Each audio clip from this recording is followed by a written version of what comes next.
Yes, sir. Yes, sir. Goodfellas podcast, Sunday boxing talk. It's your boy G5 Jeff TV, aka G5, aka 5, aka the Guru. Got my OG big bro in here, man. Boxing first vlog. What is going on, player? Man, salute from the general, man. Just here to talk about that extremely long card from yesterday. Yes, indeed. And I got my little bro, Ty Finney, the legend, in the building. What is going on, good brother?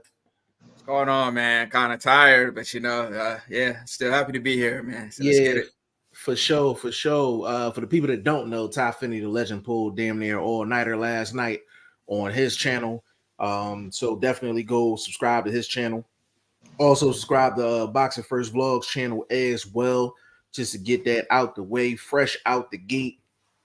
We had a marathon of a card yesterday, and to be honest with you, it was so many fights on. They could have made that a weekend event. They could have made some of them Saturday and some of them today. You know what I mean? Like that's how big the card was. But man, Crawford won his fight. Rayo, we got to talk about Rayo too over Pitbull Cruz. Bacoli and Jared Anderson, we definitely got to talk about that. Almost Philly native Andy Cruz put on a show. And David Morrell, we got to talk about David Morrell as well. So we got a lot to cover in a little bit of time. Legend, I'm gonna let you pick the first topic so we can kick this off. Yeah, that long card, man. The most entertaining fight to me was definitely Martin McCauley and Jared Anderson, man. That fight was like crazy because Martin McCauley, just the style, the way he just stands in front of you. And like he just put the pause on, Jared Anderson, with the jabs that he was doing, the uppercuts, like Jared Anderson, it was just too much for him. But he's a young guy. Usually he's the guy that weathers the storm, but yeah, McCauley was just too much for him, man. So salute to Martin McCauley getting that victory. But to me, that was the most entertaining fight. Law, cook up, bro. I actually give it to Big Baby and Andy Ruiz. I thought they got it in. Did what I was expected to do. I did. That was a good call by me. I did think that fight was going the distance. But yeah, I give that fight of the night. Did you just pat yourself on the back? Yeah, always. I try to dislocate my shoulder, pat myself on the back. Oh man. The most entertaining fight for me was definitely Bacoli and Jared Anderson. But let's actually get into that first. Legend, in terms of Jared Anderson, like where do you think he goes from here after taking that type of a loss? Man, he's definitely got to go back to the drawing board, work on some things. But I mean, he's already fought, a former champion in Charles Martin, so he's done well, okay with the competition. But like after that kind of beating, I think he needs another tune-up just before fighting somebody dangerous.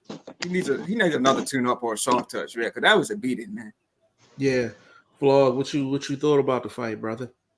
I thought it was a difference between a man and a boy. Nicknamed Big Baby for a reason. You still out there throwing kid punches, and dude was throwing double OG shots. Like, I ain't finna be here long. I ain't got the energy to be out here playing around. So I'm gonna go ahead and eat this dinner and get on away from the table. So that's pretty much what it seemed like to me. And as far as towards the future, maybe look for the same level of competition, probably maybe not as deadly as far as puncher wise, but you got to be able to beat these big dudes because we're in that era of these monster ass heavyweights. He's pretty much a monster heavyweight himself at 250. So he just has to just try to pick a little bit less stiffer competition but you don't want to take such a step back though, because he's been upscaling. Like you said, he beat a former champion. He had Bacoli, if he would have, to me, stuck and moved. He should have been doing what Rayo did. Stick and move, baby. Slide your feet, 1, 2. He was trying to throw 3, 4s. The 3-4s got him in trouble because after the 3-4s, he couldn't move. He just used his move energy. You got to throw the 1-2 and conserve the move energy, and later 5, 6, 7 rounds start landing your power shots and things like that. I thought he should have boxed more early. I thought that's what they was going to do. Tire the big man out. Yeah, both of y'all, great points. I'm just gonna add on. Basically, with Jared Anderson, it really just seemed like he went in there. You could tell pretty much after round 1, he had that look on his face, like, man, this is gonna be a long night. Win or lose, this is gonna be a long night. And I think again, when these guys are on the come up, you have to put these guys in to where they have to fight a different variety of styles. This was a fight where, like Vlog said, Jared Anderson needed to stick and move. He needed to flash the jab. He needed to be defensively responsible first before he did anything else. If you look at Jared Anderson's career, he's never been asked to do that. And I know Vlog and I touched on this probably more than a year ago. And he had a fight, and it was on ESPN, and he won the fight easily, but he kept on doing this lean back defense where he's like tilting all the way back. And Vlog and I talked about that like a year ago. We was like, listen, he gets up against a high quality heavyweight, they're going to eat that up. And that's exactly what happened. I don't like the way Jared Anderson was talking before the fight. He's talking about he's going to retire by the time he's 26. Got arrested. Just anybody that's talking that retirement talk, I'm a little skeptical. I don't know where Jared Anderson goes from here. He need to take a break. And these trainers, a lot of these trainers, they be getting away with murder, man. Like Jared Anderson, them flaws that came out, them flaws been there for a very long time. Very long time. And I don't know if they're working on it and he's just not applying it, or they're not working on it at all. But if he keeps fighting like that defensively, he's going to have to retire by the time he's 26. Straight up. I was going to say, I agree with you 100, as far as that retirement talk. I was going to say that too. I remember the video I seen with him with Roy Jones, and he was talking to Jones and he was crying. So him talking about retirement that early in his career, like that didn't seem right. You know what I mean? It didn't seem right. But like I said, he's the guy that usually, whether it's a storm, he takes big shots and he comes back strong. But like I said, Bicoli just had that style where he just stand in front of you. Like he wasn't going nowhere. He showed that he wasn't going nowhere. He just stood in front of him the whole time. And Anderson just couldn't do nothing with him. Yeah, Bicoli's gonna be a problem. And I don't want nobody to get upset. I'm not saying that he is this person. But when you watch Bicoli fight, the way he throw his shots, his size, you think of Foreman the way you was watching him yesterday against Jared Anderson. And the one thing that he does offensively, and big shout out to Padman McGriff because he actually teaches this. His hands is always here. They weren't here. They was here. So if you notice, they were short shots, Vlog, short shots, small shots, bang, bang. They weren't coming from here. They was coming from right here. He couldn't get away from that straight right hand, bro. Like Jared Anderson could not get away from that straight right hand. To me, that wasn't. It was the uppercut. It's uppercut like they say, the punch you don't see is the one that hurts you. And to me, because he wasn't moving, it was available for the uppercut. Absolutely. You know what I'm saying? Like he took his ability to move out of the fight in the first round because he was throwing those heavy combinations. They was landing. He was looking nasty. But you hitting a brick wall, though. Yeah, you understand what I'm saying? Mm-hmm. You want the wall to fall, so you want to move around the wall. You want the wall to try to create its own movement and stumbling and doing all this awkward stuff that a wall doesn't do. Right. You didn't give yourself the ability to do that, bro. You should have been sticking and moving, tied that right hand to your side and threw that jab, shoulder, bringing your shoulder as a third defensive body part. He just, bro, I don't know. I thought he wanted to go for the kill. He wanted to be spectacular. Yeah. And if you look at the environment, that wasn't the time to be spectacular. The building wasn't filled. It was empty. It looked like a bunch of stadium workers was out there. That wasn't the time to try to engage for the crowd and all of that sort of thing. So tricky situation for the young man. I don't suggest he quit because he definitely is a solid boxer. But I ain't gonna lie, bro. The American heavyweight era is over. Yeah, to be honest with you, over. Be honest with you, he'd have been better off fighting Wilder. Real shit. Wilder wouldn't have took that fight because Wilder wouldn't have won. It was in the contract. It was in the contract. If Wilder would have won his last fight, it was going to be him. It was going to be him and Jared Anderson. It was in the contract. Oh, okay. Well, then both of them didn't deserve. They don't deserve to see each other because at this point, we got to give a credit to the Europeans. They're killing us. They're knocking us off. Ain't no reason to knock each other off. So we didn't need to see that fight. Yeah, they knocking us off, bro. It's over. Yeah, hopefully Jared Anderson can bounce back. To be honest with you, I would look, no disrespect to his trainers. I don't know if they were telling him the right thing to do, but he obviously wasn't listening. And he haven't been listening for a while. Defensively, he ain't been listening, period. I think it's for promotion. That's when the promotion has to step in. The promotion has to tell you, yo, you got to tighten your game up. You know what I'm saying? You hard to tell somebody that when they undefeated. Yeah, but they work for you. He's technically working for himself, but under the promotion and the package and looking at, like you said, looking at how he was leaning back, the wild shots he was throwing against butter competition, you could get away with that. But when you stepping up, it's more of a strategic game. If you look at the main event, take a page out their book and strategically fight your way to a victory after a certain point in your career. Yeah, I agree with that. It's just the 9 times out of 10, the promoter don't watch boxing the same way we do, so they don't see the same flaws that we do. That's his. I get what you're saying. I mean, I definitely agree with that, but I still think Top Rank doesn't do a good. That's the same thing with Shakur. They're not promoting him to be more or asking him to be a little bit more aggressive. Sell the package a little bit more during the fight. So I think just a little bit. But he tried to sell the package because he tried to take his head off when he should have. I'm not saying the same advice for Jared Anderson. I'm just saying in different situations, a promotion can step in to me and say something to the fighter. Somebody on the promotion, don't have to be Bob Arum, but somebody that's paying attention to their band of fighters that are under the banister. You gotta analyze what's going on with each fighter. You just I don't know. I think Jared Anderson, he probably needed that. I don't think he needed it like that. I don't think he needed it like that.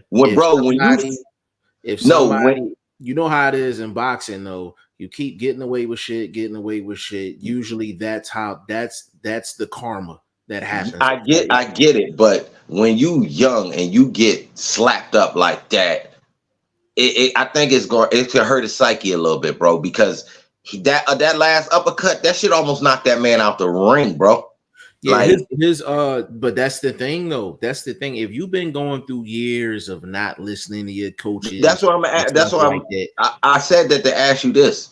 Do you think it's going to hurt or help? Like, what do you think is going to be the ending result from that? Will it help or hurt? I think it's going to help them, but they have to be extremely careful on who they pick next. They have to be extremely careful because they got a fight between his name is already out there, but he took a bad loss. But then he can't afford to lose to a no name either. Exactly. So they're kind of in a little conundrum a little bit. You know, I think. Let me get in the comment section. They in here. Go ahead. Let T5 let Ty say a speech real quick. Go ahead, Ty. Go ahead, bro. Yeah, I just think he was real extremely confident too, because you see at the face off he was dancing, and then at the press conference him and Big Baby Miller were going back and forth. So I think he was confident and kind of overlooking, but like once he was time to go to war, he was like, I ain't prepared for this, man. A legend to cap this off, bro. To cap this off, anybody that's wearing flannel trunks to the ring, man, is a dangerous individual, yo. Hey, vlog, you already know those them old boxers from the poppy store that the broke niggas be getting. Yo, You know that's what I what I Man, mean? told Chris. I what said Yeah, these niggas man, that's wearing dangerous, boxes, man. bro. That's What a did Devin dangerous Haney? man. What was Shane, Devin what's Haney? up, bro? What's up? What was Devin Haney wearing when he fought Ryan Garcia? Wasn't he wearing flannels as well? He was wearing his joints looked like they No, were no, he like was wearing designer essential. though. He was wearing essential. listen, your boy is dressed like that because he live in Scotland now. You know they love that plaid over there, bro. That They plaid, invented that plaid. them plaid shorts. I seen them Wait, joints. I said, but oh man, I said Big I Baby came in online trouble, for man. one thing, bro. I came Uh-huh. online for one thing, not for Yes, money, sir. not for anything. I came last week. I said you're gonna say the three magic words, and I need you to say it, Jeff. I don't know the three words. I'll say them, but I honestly don't know them. What The am I three saying? words was "you was right." That's what I want to Yeah, know, bro. your prediction was right. Your Hold prediction was up, I right. was on that first. Um, Don't give it to him yeah, as if he got No, on bro. and coattailed me. I said that shit was going the distance first. No, you didn't, Yeah, bro. no, I Go no, watch it it's back. I, Go watch it back, bro. I was no, the I first one. I this said, 1 second, Jeff. One good. second, Jeff. I want to say how the conversation went. I said, I don't want to change the subject because we were talking about something else. And I was like, I'm going to make an outlandish statement. I think Majimov's going to be the hardest fight for Crawford. Then you said the fight's going the distance. But I was the first one to say that. Go watch it back. he gonna say, Listen. okay, I'll give you that, and I don't think now I didn't exactly agree. I said it was going to be one of his top five You did. toughest fights. But the distance thing, really, I mean, you just gotta give credit to Madrimov, man. I mean, it really ain't no other way to really chop it. How did you see the fight? How did you guys see the fight? I mean, I thought Crawford won the fight. I thought it was relatively close. I didn't the way the scorecards was. I really didn't have a big problem with the scorecards. I, I thought they was about as spot on as you can be for the judges that we have I nowadays. think the scores were good, but the actual rounds were wrong. Like I agree I've with what that. like they gave Crawford on all three scorecards round 9 and round 10. When I Yeah, I was thought like, that's round crazy. 9 and round 10 were It's crazy. Majimov's best rounds. They was his best I round. li- because in round 11 and 12, Crawford came out because he knew he had to come out. Like, Yeah, I thought Crawford started well. I think they both started quite cautious. I think Crawford was biting on every feint Majimov threw. yeah, And I said before the fight, it's going to be hard for Crawford to time him because Majimov isn't going to give him anything to time off. He's yeah, not going to give him anything to time off. I have never seen Crawford so cautious in my life. I've never yeah. seen him so It's a cautious. but it goes back to what was said last week, and on here we give credit where credit is due. Madrimov, he has really good feet, but he don't do too much with them. If you understand what I'm saying, he Yeah, he makes the right moves at the right time. You never seen Crawford reset that much. And never. that's the purpose of having good feet. Make your guy reset, make your guy think before they walk through that front door. We've been preaching that for years. And that was on display last night. Unless you have elite wilder punch power, tank punch power. If you have better footwork than your opponent, they're always gonna struggle. You're gonna put your There's only yeah, there's only one form of transportation in boxing, and that's your legs, bro. You have no absolutely. other way of getting around in the ring. And I felt like I felt Crawford won the fight on points, but I felt like Joe Diaz brought up a good point, which was every swing round went in Crawford's favor. Crawford's favor. Mm-hmm. Which So you had a 7-5? You had a 7-5? I had it 7-5 because I thought Majimov won the 10th and 9th. I mean 10th, 9th, 8th. I thought he Yeah. won those three, and I gave him. I don't know if it was round 5 or round 4, one of the two. I think I gave him 4. I had it 7-5. To be honest with you, I wouldn't even have been mad if they said a draw. I'm gonna keep it stacked. I'm gonna keep it stacked. Round one could have gone to anyone. No one that was just it. Nobody did nothing. Nobody did nothing. Yeah. Go ahead, vlog, cook up. It was a draw. I'm not mad at that. It's a draw because if you look at the way the fight went, Madrimov didn't lose his title and Bud didn't really take it either. You understand what I'm saying? It was a pretty balanced fight. Bud had the better combinations. Madrimov threw the harder single punches. The footwork was pretty balanced. Bud took the footwork ability over in the 11th and 12th, where his foot placement was in a better position for him to get off and control them rounds. It was a draw fight, man. It was a good fight. I do not think he took that title. You got to be honest, bro. He did not take the title, bro. You got to go take the title, bro. On all three. But Conceição took it. But Conceição took it. In a situation, hold up. In a situation where your opponent more than half the fight, he's in the shell. Yeah, Conceição took that fight. But you telling me Foster wasn't in the shell for 6 to 7 rounds? But nigga, he didn't. Conceição landed less than 10 punches for 10 out of the 12 rounds, bro. Why? And your boy never. Stop it. Bro. I think Blunt though. Why I think Blunt does have a point is because in round one, and if we're saying on 2 scorecards it's 7-5, all 3 judges gave the first round to Bud.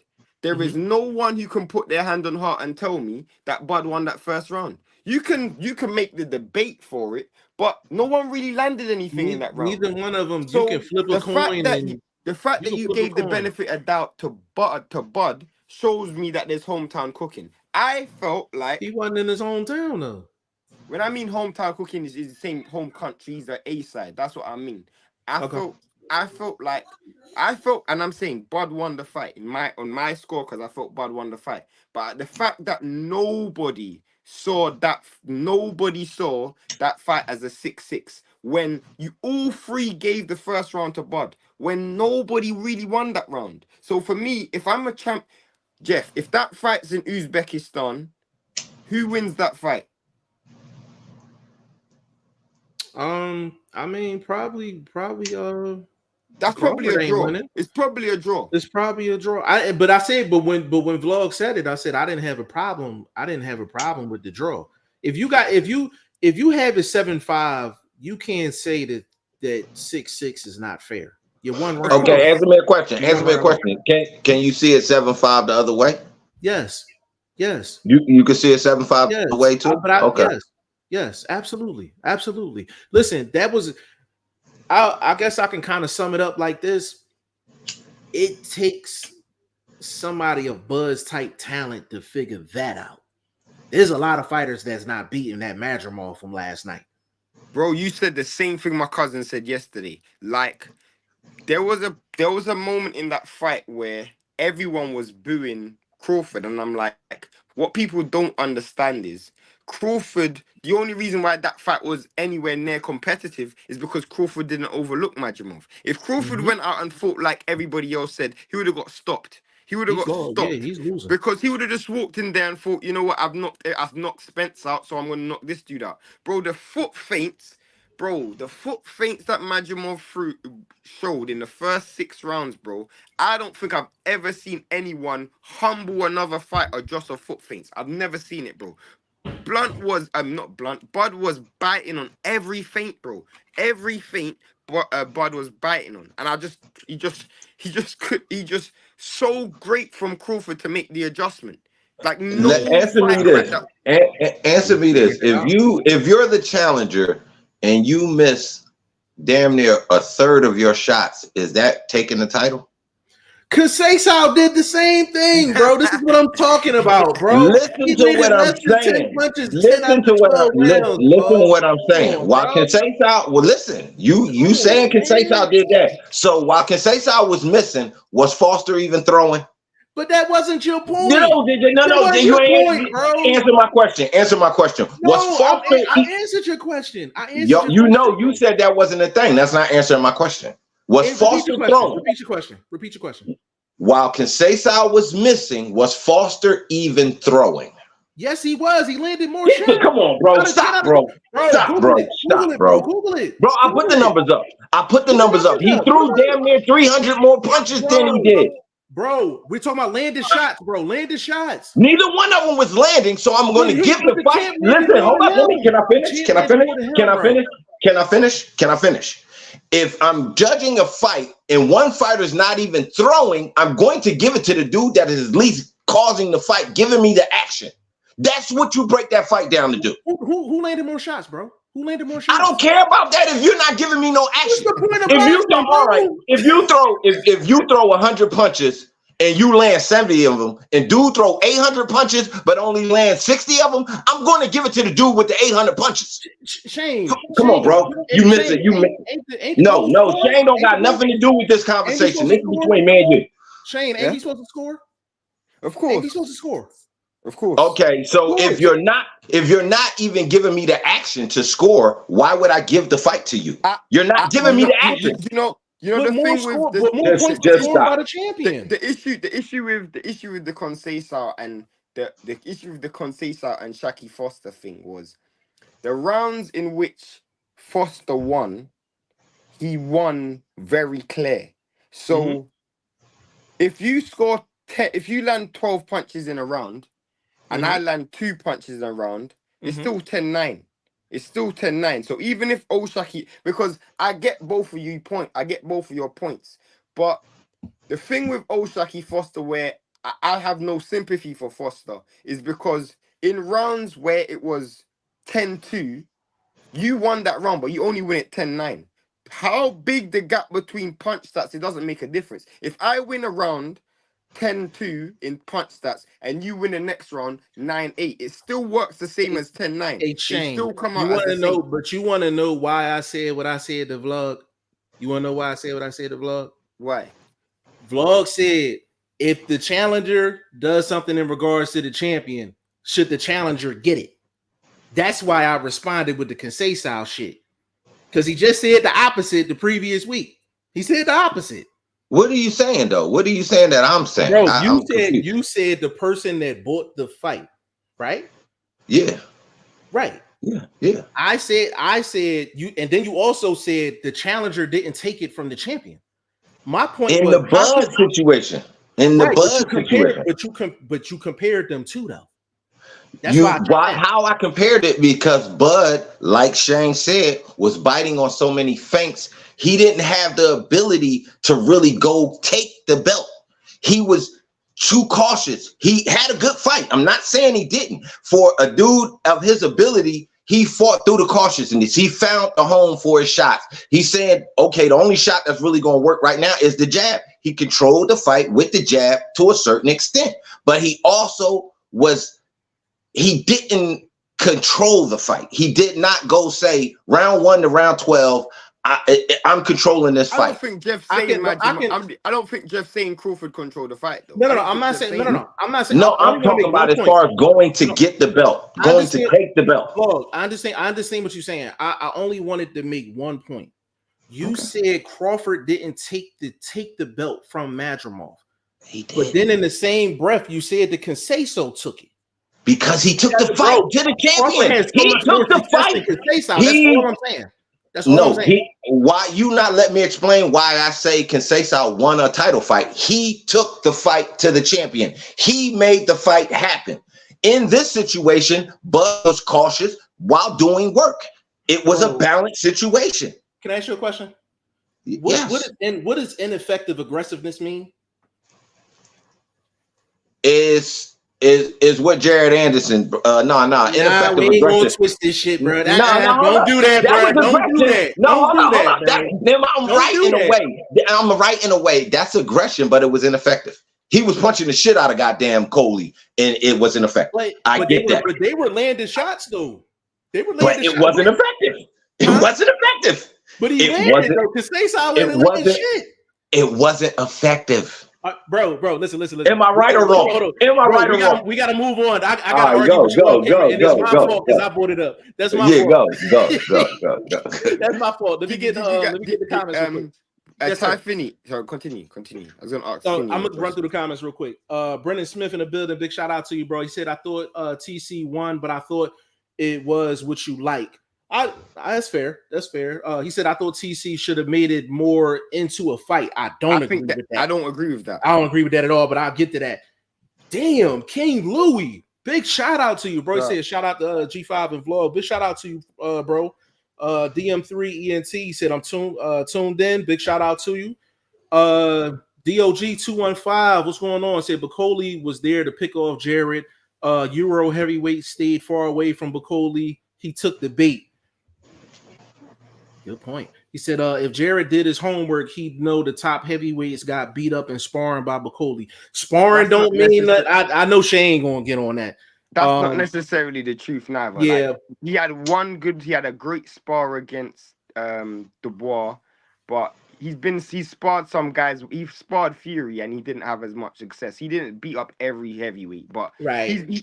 He's a good fighter. We saw that yesterday. But yeah, I don't want anyone thinking that Bacoli's the next coming of George Foreman, because he's not that neither. I saw Michael Hunter beat him, bro. So I think yesterday listen, that Michael Hunter John, bro, a shoulder injury, and he got that shoulder injury midway through that fight. No, but he was losing before the fight. So that told me the shoulder was already acting up, and it just got severely injured. I just think it was the limitations of Jared Anderson yesterday more than anything else. Jared Anderson was so limited yesterday. The limitations was the limitation in his power. His power was that was it, bro. His whole fight with his hands down. He fought his whole fight with his hands down, bro. No, he had his hands up. Dude was catching him with that uppercut, made his hands drop. Hey, vlog. It wasn't tight though. Yeah, it wasn't tight. They were up, and he was going around. Yeah, and he was going straight through him too, because the right hand was going. Yeah. Shane, you could put an air conditioner between them hands, boy. This joint was like this, straight up. But let's get to Pitbull Cruz, Rayo. One second before that, I just wanted to ask Ty Finney, who did you think won the fight, Bud or Majima? You're on mute, bro. I would say Bud, but I just say I was not entertained with the fight, man. I mean, I covered it, but I wasn't entertained by the fight. I wasn't entertained. I just wasn't. Can I say something about that? The way the fight went, like, I think after watching Anderson Bacoli, after watching Andy Ruiz and Big Baby Miller go at it, even Rayo and Pitbull, it was like action, and then it was a strategy matchup. So I can't even get mad at anybody that says that. Me personally, I was entertained in the sense of like, I'm looking at the feet. I'm like, damn. I'm like, yo, Majima, shit. Yo, I was entertained for different reasons. Now we talking about looking at feet. What the fuck was going on with Cruz and his camp not being able to step to the left and stop this fucking dude, bro? Pitbull? Yeah. Bro, I don't care what anyone says, bro. I said this before the fight, and I'm saying this live on G5 Jeff TV, bro. Pitbull Cruz is not a good fighter, bro. He's never been a good fighter. This guy is so limited, bro. He's so one-dimensional. Like, anyone with half a good boxing brain, good understanding of distance, will beat this dude, bro. If you don't have a good understanding of distance, you're gonna give him a chance. But he's so limited. Like, I literally before the fight, I said to Joseph Grill, shout out to Joseph Grill. I said, big shout out to Grill, bro. Shout out to him. I said he's gonna get cooked. I said, bro, anyone he didn't get cooked. He just, to me, he was relying on his power instead of his actual all-around boxing ability. He wasn't patient enough. His corner didn't assist him. He's never been patient. But on this level, bro, you stepping up you at 140, you the champ. Let the fighters come. Let the fight come to you now. That's patience. Like, okay, I'm the man now. I don't have to go kill these dudes. Go show everybody this, that, and the third. Bro, he did not let the fight develop, bro. He went out there and tried to go take dude head off round after round. Nobody reset after round 3 to say, go ahead, Jeff. Go ahead. Hey, Vlog, but you you're asking somebody to do something that they've never done before. Bro, we grown men, bro. Stop. He's not a robot, bro. He's not a robot, bro. He's a grown man. He can you ever seen him let a fight come to him? What I'm saying is, no, Jeff, but I understand that. But at some point in time, boxing is 85% mental. You have to use your intelligence. Your corner. Listen to me though, but that's what I'm saying. I'm not just putting it on him. It's his corner. That's your third eye.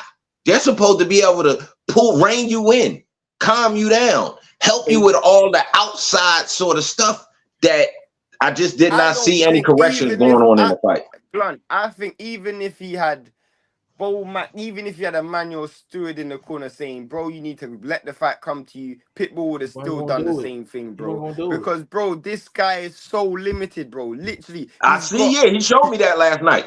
He showed me that last night. The size of he's got arms shorter than, bro. Now you brought that up. So if you know you can't reach the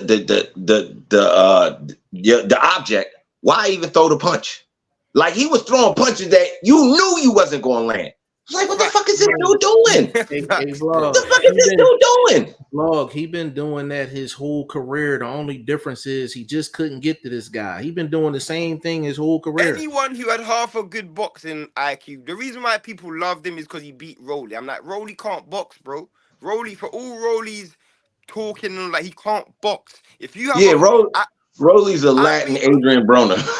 I'll be real, bro, and you're not gonna laugh. If you put Isaac Cruz right now in there with Jack Catterall, he gets beaten 12-0, bro. And I don't even think Jack Catterall's that good of a fighter.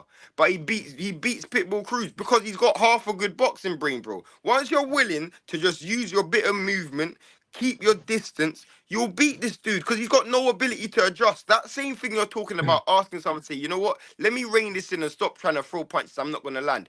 Anyone who has half a boxing brain would have said, okay, I'm going to stop throwing punches from so long range and I can't reach him. He continued doing it till round 12, bro. Man, this guy is so stupid. Bro, I was in here. If I had any hair, bro, I'd have pulled that shit out watching this motherfucking fight. I felt like the most angry Mexican that probably was walking the streets of Phoenix, Arizona yesterday. Like, what am I watching? Why is this dude doing this? Like, somebody come from Mexico and translate to this dude in the most natural form of Spanish that there is. So maybe it was a communication breakdown. I don't know what the hell was going on. He kept doing the same thing. They thought he won the fight, bro. They thought he won the fight. Huh? What you say, Shane?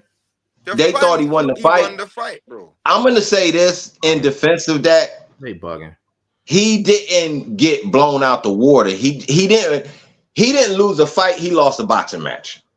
He got outclassed. That's what I said. He lost a boxing match. He didn't lose a fight. He lost a boxing match. A vlog. I'm gonna say this too before we keep it pushing.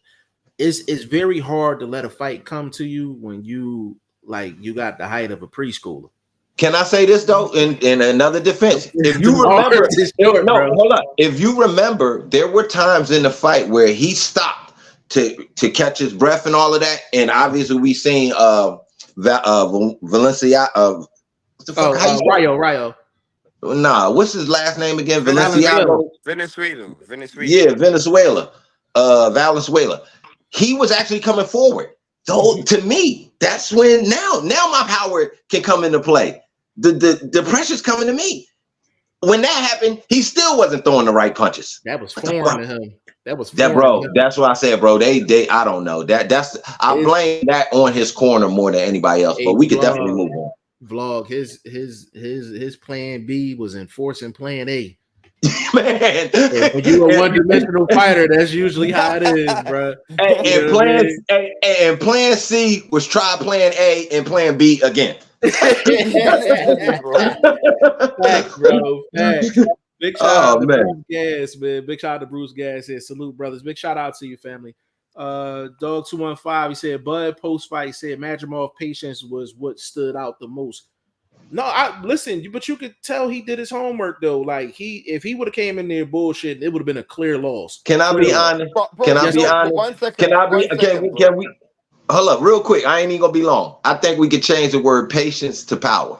I think that's what we can say. I get the point of patience though, because if you watch Madrimov normally, he does a lot of the time. He launches in with these hooks.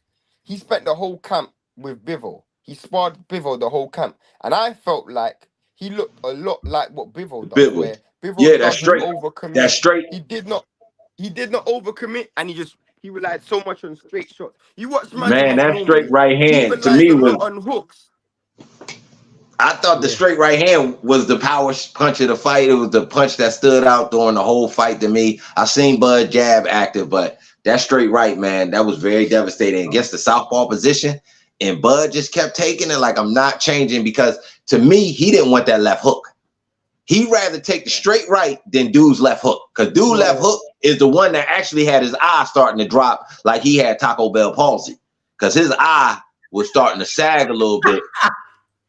Big shout out to his corner. Listen, the thing that's crazy, like, and it just goes to show how intelligent both guys are. It don't matter what sport it is, wherever you're playing somebody, you're going to get somebody, you take away their top weapon. Both guys was going through the process to take away each other's top weapon, and that's a lot of what you was watching as far as the feet, the feints. Like, if you're just a boxing purist, they both stopped each other from switching. They're both switchers. Correct. They both stopped each other from switching. Facts. They both stopped each other. Bud's best punch is his backhand when he walks you onto a shot. Mm-hmm. He couldn't land one backhand. Madramov's best shot is that left hook. And I know the left hook normally lands at a much higher percentage, but because Bud was just so he was constantly prodding with that jab, it cancelled each other out, bro. They literally cancelled each other out, bro. From a technical standpoint, that was some beautiful stuff to watch, for sure. Tommy Dokes in the building said Madrimov was doing a solid job taking Bud lead hand away. That's what we was talking about. That was what we was talking about. Said Sugar Hill couldn't save Jared Anderson. I think Sugar Hill was an overrated coach, but we'll go into that another day. Okay. Wait, wasn't he Anthony Durrell's coach? Yep. I don't think he was that good of a coach. That's just me. Yeah, no, I actually agree with you. Is the Canelo fight for Bud off the table now? Man, way off the table. Yeah, he don't want none of that. I didn't want to see that fight prior to last night. But everybody has a cap in terms of their weight, man. It looked like with Crawford, like 54 is the cap. I don't want to see him at 60. I don't want to see him at 68. Like 54, shut it down. To be honest, bro, I don't think only person at 54 that he knocks out right now, probably Danny Garcia. You might knock out Virgil. Yeah, Ortiz, because he don't got no defense. He's so stationary. Virgil ain't got no discipline and no defense. But he don't. To me, the size matters. That your power and all of that 11-fight knockout ratio. Again, some of those dudes were smaller dudes that he was knocking out. Yeah. Now these are bigger dudes, and we asking them to do the same thing. Obviously, that streak came to an end last night, and fittingly, because I called it. That's the second pat he did on his own back. Man, I'll tell you, I ain't gonna have neither shoulder in place by the end of the fight. He patted himself in the back. I don't think I got the intro done, brother. I just heard his hand smacking his back. I was gonna say, no, but that's great. No, like real shit though. Great job by Vlog and Shane. I called that, bro. I'm so pissed right now. Can I just get a chance to vent for 3 minutes, bro? Go ahead, do you think, bro? 3 minutes, 30 seconds. Bro, I called every fight on the card correct. I placed the bet. If you guys follow me on Instagram, go check. The bet's still live, bro. I bet every fight came through from $75. I would have won $1,300. And the only bet that let me down, I bet Miller to beat Ruiz on points. I was sick for you, bro. I was sick for you. They robbed me, bro. They robbed me. Can I be honest, bro? I thought Miller did that to himself, and I don't know. I think Turkey Al-Sheikh or somebody called him because after round 5, that motherfucker didn't throw another serious body punch the rest of the fight. And if all he would have did was throw body punches, he would have folded Ruiz over like a lawn chair, So homie. I'm trying to tell you. Do you think Ruiz won the fight? Nah, that was a draw. That was a thought draw. that was a draw. Yeah, Bro, that was a draw. You know what's so I'm crazy? gonna say You know this. what's so No, I'm crazy? gonna say this. No, why? Because Ruiz had the faster combinations. Ruiz caught the second win. He won 11th in the 12th round. He lost a lot of the middle. No chance. Huh? No chance. So he didn't outpunch him in the 12th? He wasn't throwing the harder shots in the 12th? No. Bro, this guy couldn't stand. Bro, you know, everyone, the only person who thought Ruiz won that fight was you, because Ruiz didn't even think he won that fight. I didn't say he won. I said it was a draw. I said it was a draw. Go watch. No, I said it was a draw. I never said he won. I said it was a draw. Fair enough. Go watch Ruiz's face when the draw was announced. It was like, thank God for that, because the first thing this dude said was, "Oh, my hand was busted. I want a rematch." That doesn't sound like a dude who felt like he won the fight, bro. That sounds like a dude who felt I don't, bro. Out of all the fights, that probably was the one where I was like, that for me, that one was like clear. Like, forget the bets and all that other stuff. Like, to me, that I don't know. That was a draw to me. I might have to take. I might have to take your judging away, vlog. You got some questionable. Let's be honest, bro. Big Baby Miller was not throwing anything of real significance once he even had the advantage. Once he took the advantage. Watch this, Shane. All right, bro. Who was bringing the fight, bro? Again, I get you that. It was what was the person that was the fight being brought to? What was their response? To fight back, to actually land combinations. Not all the time. Not all the time. I didn't. Y'all love vlog, yo. Bro. I never said that the man won the fight, but he didn't get blown out the water either. That's why it was a draw. I need to start seeing rounds from you, vlog. I need to start seeing some actual scorecards. I called you yesterday. Hold up. I called you yesterday so we could do a live, so you could actually get my live scoring. The last time we did a live, me and Shane was on point, and the motherfuckers in the stadium disagreed with us on the on the Charlo fight. Oh, Charlo Castano, I remember that. Yeah. So my live scorecards be on point. It be how far back was that, bro? That was a couple years ago. Hey, Blood, we need some update. We need to update the resume, baby. I need. Can we? I'm giving it to y'all. Y'all just disagreeing with me. Y'all would be on live doing the disagreements. Now we doing it after the fight disagreements. Listen. I'll listen. I'll give you the Conceição joint over this Big Baby Miller and Ruiz joint. I'll throw that one in the trash. This one though. All right, Big Baby Miller won. He fit all your criteria, bro. Big Baby Miller won. Hold up. This is my point. I'm more mad to say it was a draw because I thought Big Baby Miller actually gave his real advantage away by stopping the body punching. Bro, you almost had this dude about to spit up his liver. I thought, like I said, he got a call from the Ali Turkey Shiki dude, and they told this motherfucker don't throw another body punch. And he did not throw another motherfucking body punch. I'm like, what the fuck is he doing? Yo? That's his new name. He said Ali Turkey Shiki. Man, whatever dude name is, bro. I love vlog, yo. I love I'm mad. I'm more mad at Miller for not finishing the fight, bro. You should have been continuing throwing them body punches. I agree. Bro, I just felt Ruiz quitting that fight. I promise he bro. was done. The body punches. The fucking body punches made that motherfucker quit. After that, but you can tell a vlog. I do agree with the body punch thing, but the way he was acting in the back half of the fight, that was a boxer that was affected by those early body shots. Yeah, he was done. He was done. There was. You guys remember the part where Gerald Miller hits him with an uppercut at the end of the round, and he just stood there because he was so tired he couldn't even be bothered to defend himself anymore. He just stood there. Right at the end, he walked it off though. I ain't gonna lie, he took it and walked. Took a second and then walked right straight to the corner. That round's over. You know how he looked, bro? You know how he looked? He had the bubble guts on the way home. By the time he got to the door, the bubble guts went away and shit. He was like, all right. Oh man. Yo, Hey, do this dude do any road work? He must run backwards. This shit. God damn, my dude. The fuck is going you said on, he bro? might be running backwards. Yo, that's funny. Tommy Doak said Turkey said he thought Madrimov won. I'm not mad at that. I'm not mad at that. I'm not mad at that. Tommy Doak said Morrell and Benavidez very lackluster in 1-5 performance. Can I touch? Can we talk? Can we talk? Talk, brother. That So this has is the to be thing, the bro. worst title fight victory in the history of the 4 weight classes. But You that won wasn't a title world fight. title on that shit. No, that wasn't a world title. That wasn't a world title. Yes, it was. That was the WBA, bro. That was the Eliminator. Yeah, Eliminator. Bivol got the WBA. Bivol got him. Bivol and Beterbiev got him.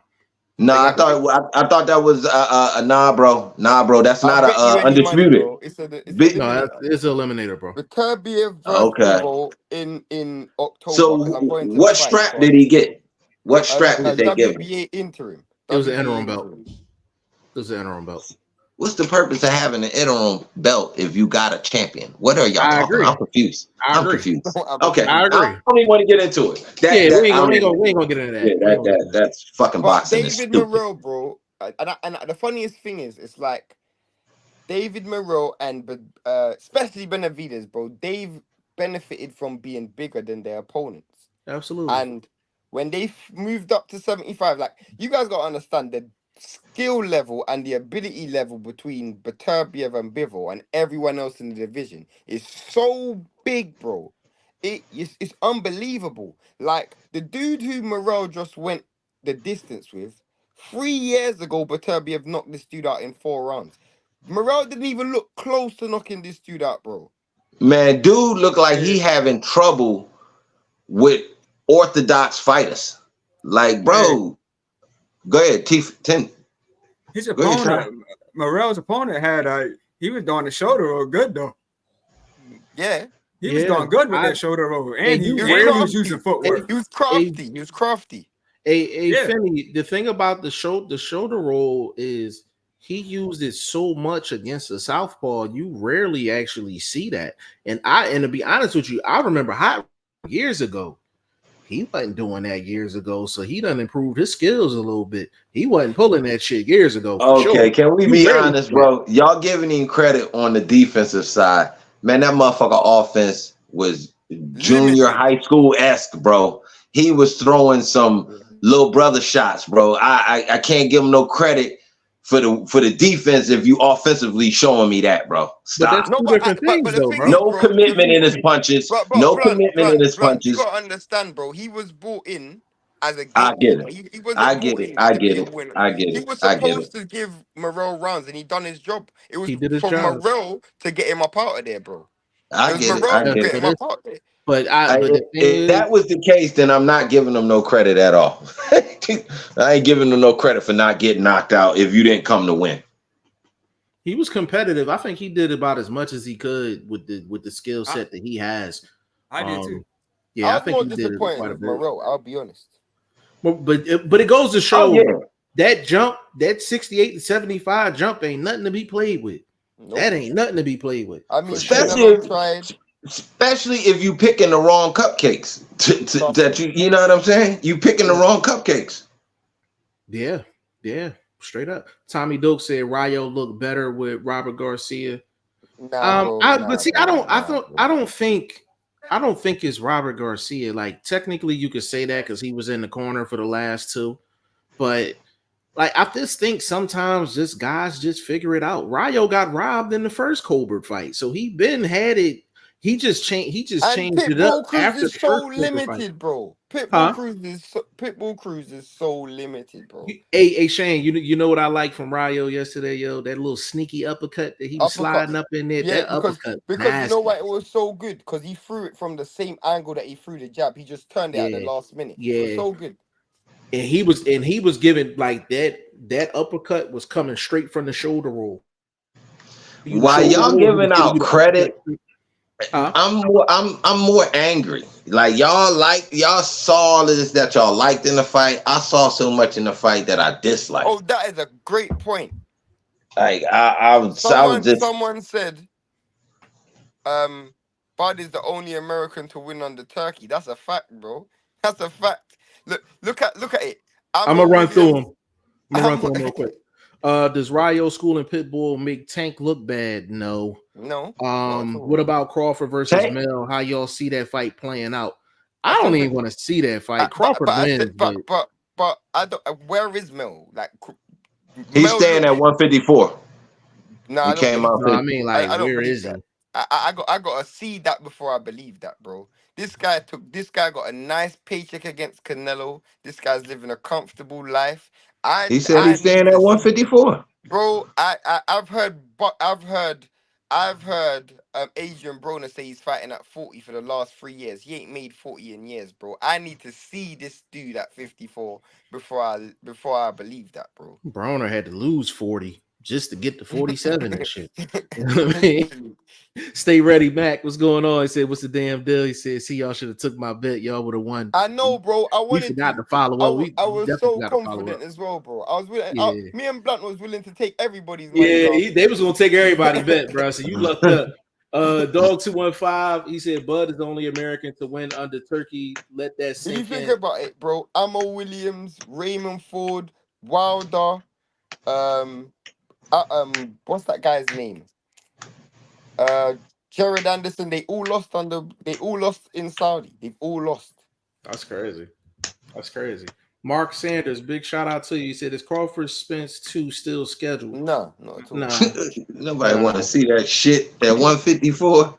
Yeah, ain't nobody trying. And dude probably, man, I don't know what Spence doing anyway, bro. As no confirmation, he didn't jump up and say, "I'll take the Tim Tszyu fight," since Tszyu lost his opponent.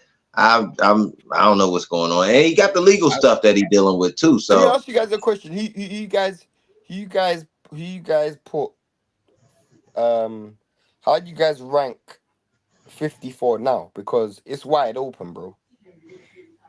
It's very wide open. Yeah. A lot of opponents, man. I don't. I gotta think about that. I got the answer to that. I got the answer to that. What vlog? Boots is ranked number 1. He don't fight at 54. 54. Boots is still ranked number 1. Oh. At a weight class that he never fought at. Bro, when he the only dude on the planet right now could be a 3-weight champion. Which weight? 147, 154, and 160. Bro, that sounds like I don't want to say fanboyish, but that's on a spectrum. Because, bro, so you telling me right now he can't beat? Well, he's already a champ at 147, but he can't beat Stan Jonas.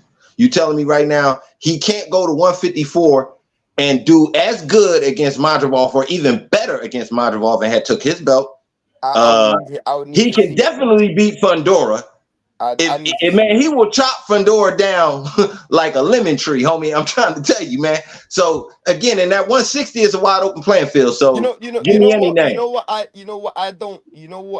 And this is gonna be so bad because I should have said this to YSM as well. You know what I don't like about Boots fans is when they give Boots credit for something that he's never done.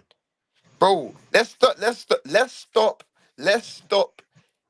giving people things that they don't deserve. Let's wait until. What you talking about? Well, I didn't give him nothing that he don't deserve. I just said he can do this. I didn't say he did it.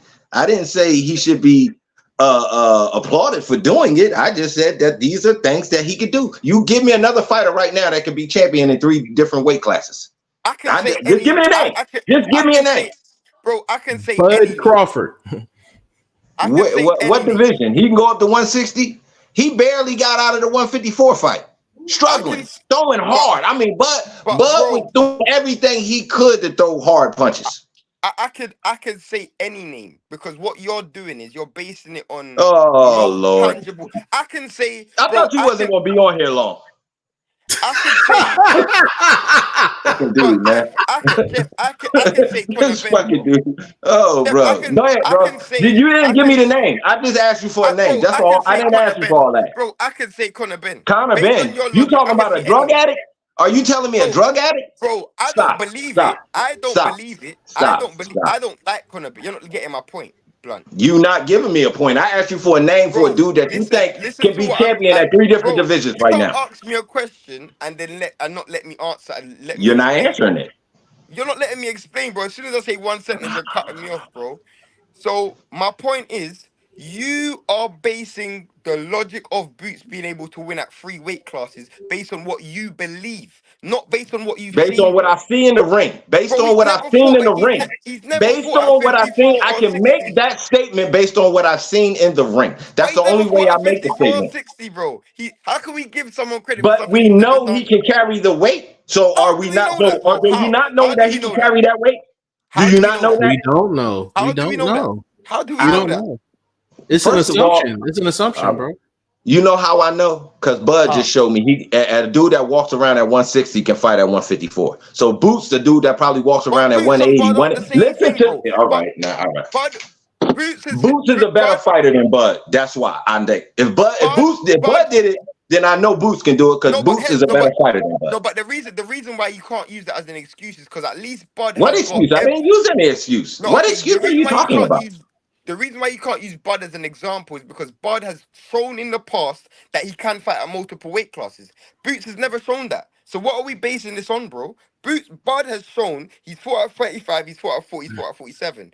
But Boots has only fought at 47. So we can't just give someone something based on nothing other than what we believe or what we hope. We have to do it based on what we've seen. I can't just say, ah, cool. If So that's the based case, on what I've seen, from his boxing skills, I'm saying as a person that's a pundit of the sport that those skills transfer over to 2 more divisions. That's all I'm saying. That's all I'm saying. You can disagree. That's what you do. That's why you stayed as long as you stayed, just so you could disagree with me. yeah, Can I cool. ask you a question? So, do you believe in the phrase "there's weight classes for a reason"? Yeah, and I also believe there's fighters of generations that can do certain things, and Boots is one of those fighters. I agree with that as well. So Okay. Then there's no more reason for the conversation. The conversation's over. Conversation's over. Listen, I'm gonna ask you one more. Nope. Is there anybody on the planet that can beat Boots in your brain? Usyk. Who? Usyk. He said Usyk. No, I mean within reason as far as weight. Right now, no. Shane, you can't argue with him about nothing. He's the best fighter on all planets. You can't argue with Glove on that. So Jeff, Bro, he's basically saying the only way Boots will lose is if he moves to heavyweight.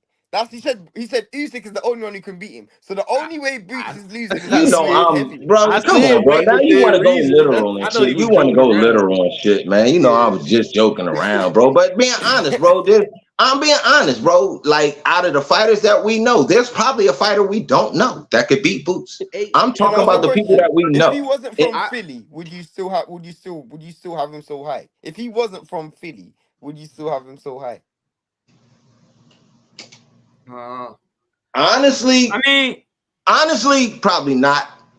But I would have him high. No, hold up. Let me finish. I would have him high. He overstepped some other guys that I respect, like the Charlos. I respect the Buds. I respect these dudes. I just give them that advantage because we born on the same grounds, bro. We stomped the same cobblestone. So, and I graduated from Germantown High School, so I know the whole. Just listen, bro. I'm just telling you, bro. Hey, Blood, real quick. Can I tell you my main concern? I know. What I'm gonna say? That my lofty expectations may be too much for him to handle. No, I wasn't going there. Going there. You probably think that. I do. A little bit. There's been points in his last, I would say, probably like 2 to 3 fights, and people aren't really paying attention to it. He's walking out of too many rounds where he's not really paying attention to what Bosey's saying to him. He needs to be careful with that.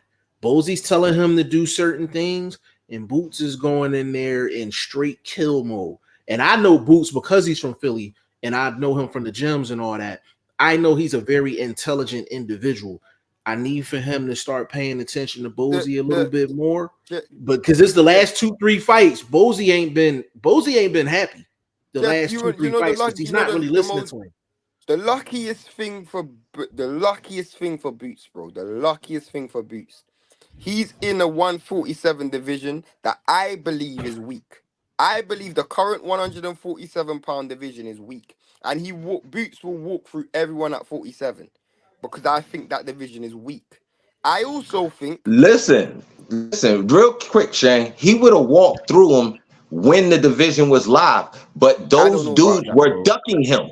What are you talking? He would have beat Sean Porter before Bud beat Sean Porter, but Sean Porter never invited him to a fight. He would have beat Danny Garcia before he left the division, but Danny Garcia never invited him for a fight. This is Al and them fault that these dudes never allowed to cross the path. Would he have beaten? Because you brought. He would have beat Spence before Bud beat Spence. You brought two names up.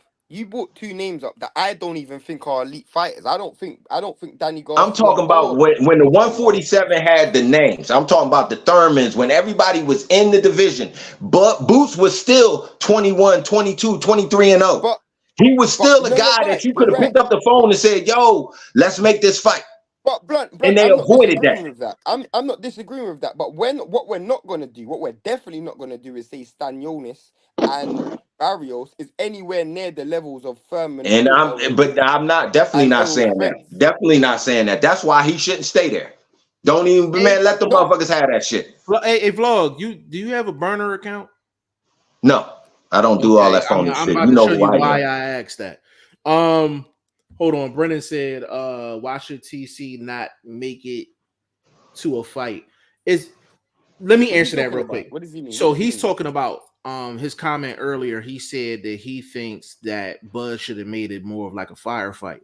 The reason you can't make it more like a firefight against somebody like Madrimov, Brennan, is because he was already biting on the feints on the first half of the fight. If you're biting on the feints, more than likely Madrimov is probably going to have to drop on you when it comes down to exchanges. And Vlog did say this before the fight. Vlog said, hey, Bud's going to have a problem with Madrimov throwing with him. If you're biting on the feints, the guy that's getting the advantage off the feints is going to beat you to the next punch. He's going to beat you to the next shot. That's why you can't make it into a firefight. Actually, Madrimov probably would have knocked him dead. Madrimov probably would have had a clear win if he'd have made it a firefight. That's why you don't do that. Dog 215, he said, that's right, Vlog. No, this is the one where I said this is Vlog's burner account. He said Devin Haney destroys everyone at 147. Pure facts. Big Dog Willie. Is that your burner account? Is that your burner account, Vlog? He's talking to me. He's talking to me. He's talking to you? And I'm saying he subbed to me because that. He subbed to you. He's coming. Yeah, that comment's coming from mine. Vlog. Do you have anything to do with this account, sir? Nah, bro. But once Boots leave, he might have a bit of an argument, bro. Once Boots leave, he may have a bit of an argument just on the boxing ability side. Now, we ain't talking power and all of this KO stuff. We just talking about the ability, the pure boxer of the division. I think he could beat a Barrios. I do think he could outbox a Barrios. Now, Barrios' dog will definitely come into play in that fight, and Haney will be tested. Read the next comment, Jeff. Read the next comment. Hey, bro. So, are you on records? Hold on. You said Devin Haney KO's Boots pure. Okay, this is definitely not your account. Okay. Yeah, you know that's not your account. Okay, all right. We can move on. Hey, dude. Hey, he off that super good. I don't even want none of that. What kind of juice was it, bro? Man, he off that asteroid juice, man. That space juice, homie. Damn, bro.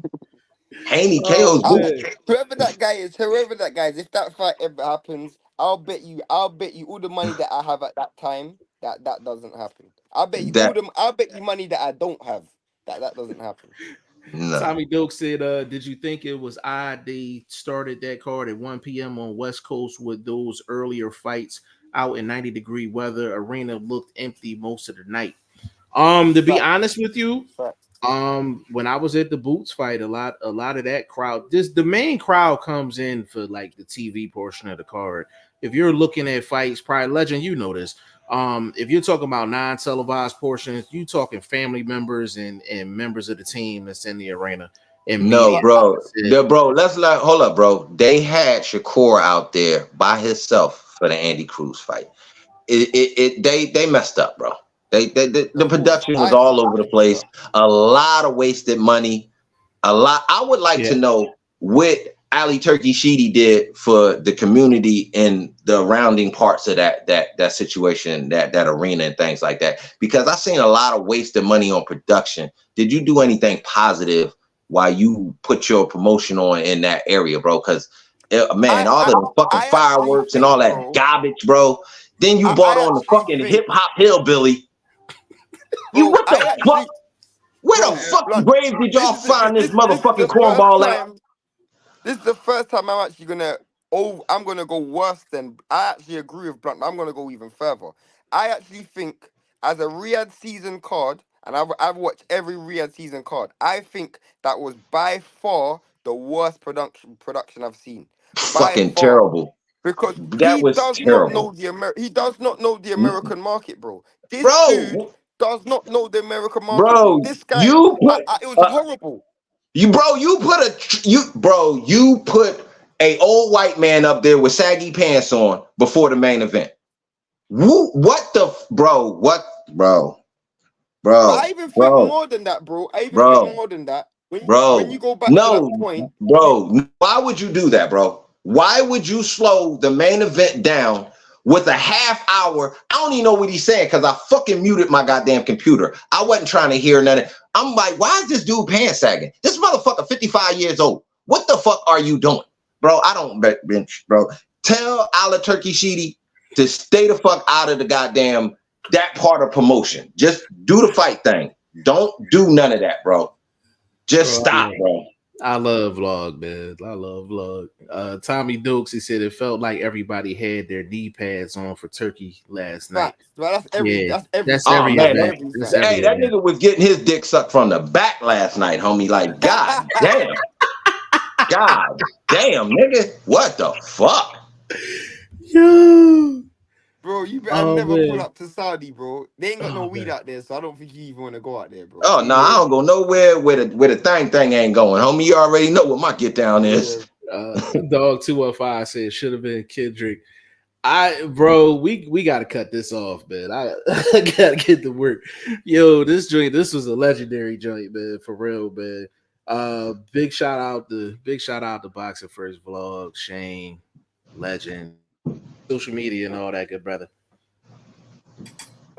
Yeah, man. Facebook, Ty Finney, Instagram, the Legend 3347 podcast in this corner. Shane, give me social media, brother. Well, I don't even have much social media. I underscore I'm Shane the #1, bro. Yeah, that's pretty much it, bro. Instagram. Boxing First Vlog, give them that social media, baby. Man, you see it on the screen, YouTube. Prepare for very, very vivid Blunt Truth edition this week coming up on this here production we just had to deal with. Please talk about the bad production of. Mandatory. Mandatory. Yeah, I need that. I'm on Threads right now, bro. So y'all tap in on that Threads via Instagram. You know, that's the Instagram version of Twitter. I like it. You know what I'm saying? So definitely tap in, give me a follow on there. Got some different stuff posting on there. So definitely on the gram too. Boxing First, the #1. #1. That's the page. The one with the boxing #1 first vlog. That's my page. So follow me, man. I appreciate it. Look at vlog venturing out, getting into new things and social media. I'm trying, bro. I'm trying. Okay, vlog. I'm trying. Okay, brother. Hey, man, I'm all over the place, man. Facebook, Instagram, TikTok, IG. Everything G5 Jeff TV, man. This was a legendary episode of the Goodfellas Sunday Boxing Talk, man. Big shout out to Ty Finney, the legend, for sticking this one out, man. Go ahead, go back to bed, get some sleep. Yeah. You know, me too. Putting in some long hours vlog as well, man. So on behalf of Boxing First Vlog, Ty Finney, the legend, Shane, VP Shane, your boy G5 Jeff TV, man. We will catch y'all this week. Please follow us on social media so you can keep up with us, and we're gonna see y'all next Sunday.